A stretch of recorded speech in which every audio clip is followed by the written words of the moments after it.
Salutare și bine v-am găsit! Astăzi vom vorbi despre unul dintre ultimele modele de biciclete electrice pliabile de la Fido, mai exact modelul D4S.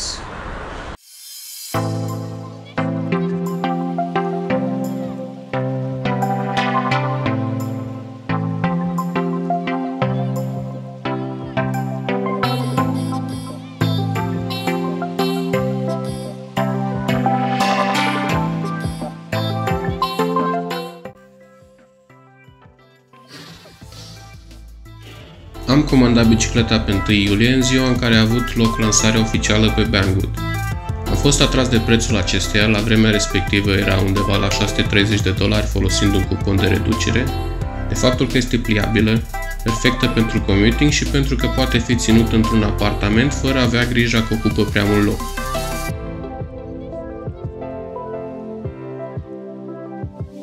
În momentul plasării comenzii, timpul de procesare și de livrare specificat era undeva la 2 săptămâni maxim. Însă am avut neplăcuta surpriză de a primi bicicleta după aproape 2 luni. Pot spune că a meritat așteptarea pentru că per total sunt mulțumit de ea. Are bineînțeles și minusuri, dar pot fi rezolvate cu o mică investiție adițională.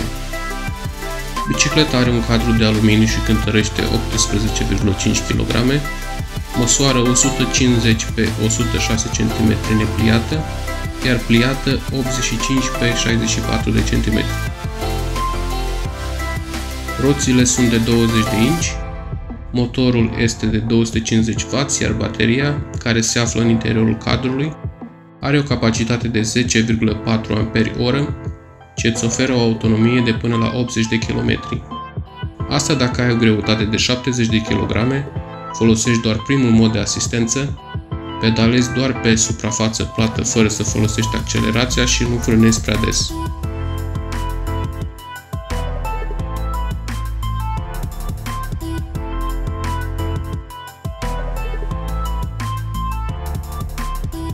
Se încarcă de la 0 la 100% în aproximativ 7 ore, iar durata de viață a bateriei este de 500 cicluri de descărcare-încărcare.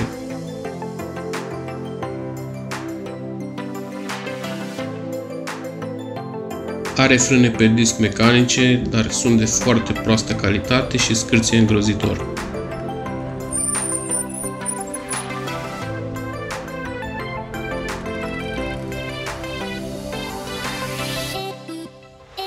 Transmisia este 1/6, iar schimbătorul de viteză este Shimano, iar după 100 de km parcurși pot spune că funcționează excelent.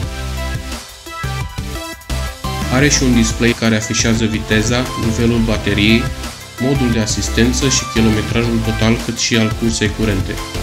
Este suficient de luminos și pe timp de zi. Lumina din față este LED și poate fi pornită apăsând pe acest buton. Din nefericire este foarte slabă și nu te ajută foarte mult pe timp de noapte. Apăsând pe butonul de mai jos, bicicleta va chițăi.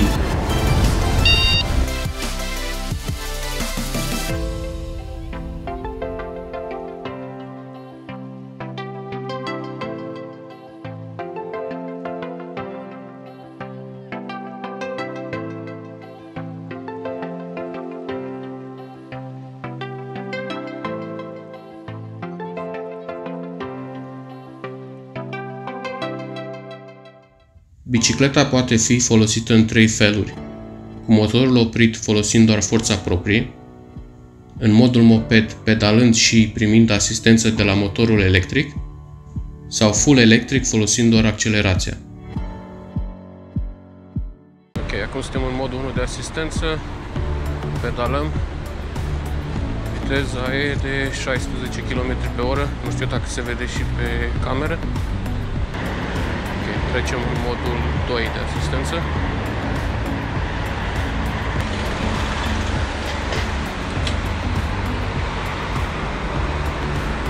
Atingem fără probleme 20 de km/h.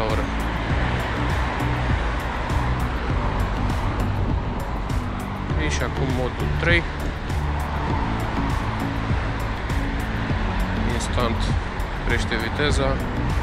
Avem 23 de km/h.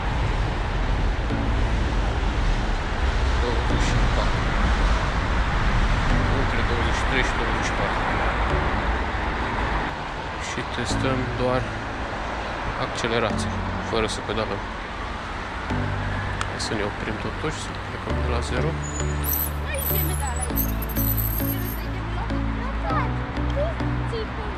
Și am plecat. 10, 12, 13, 14, 15, 16, 22, 23, 26, 28, 29, 31. Am uitat să menționez că am deblocat viteza. Ea în mod normal vine limitată la 25, dar o deblochez ușor. 35 am în momentul de față. La greutatea mea de aproape 90 de kg, zic eu că e mai mult decât decent.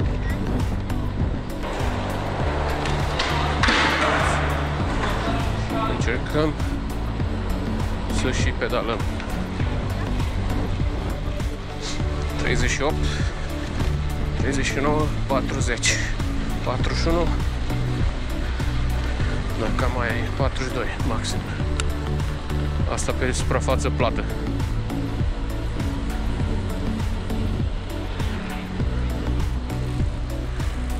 Ok, acum vom face un test la deal să vedem cum se descurcă modul 3 de asistență.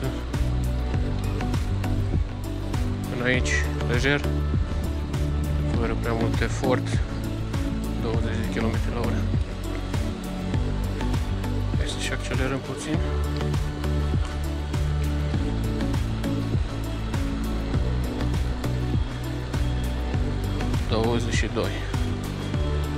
Zic eu că e mai mult decât suficient la deal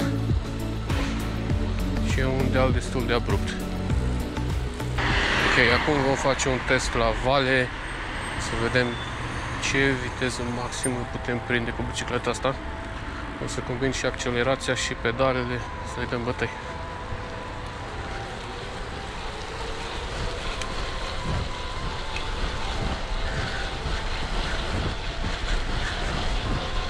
Cincizeci 55.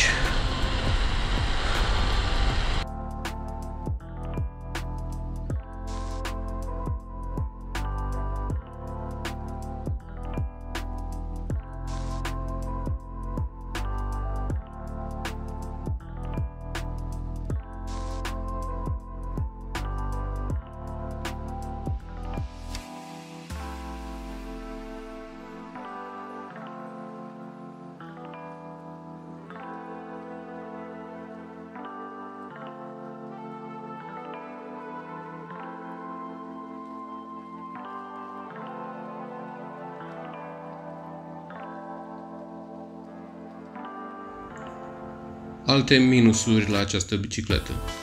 Lipsa suspensiei. Având roțile de doar 20 de inci, bicicleta devine incomodă pe suprafețe neasfaltate. Asistența electrică pornește abia la 5-a pedală. Lumina de pe spate, surprinzător, nu există, așa că am fost nevoit să achiziționez una. Ce modificări mi-am propus să fac în continuare? Înlocuirea tijei de șa existente cu una cu suspensie, adăugarea unui lumini față mai puternice și a unui claxon care nu chiță ca un șobolan, înlocuirea frânelor mecanice cu frâne hidraulice. În concluzie, luând în considerare prețul, faptul că este electrică și că are o autonomie decentă, bicicleta este mai mult decât ok.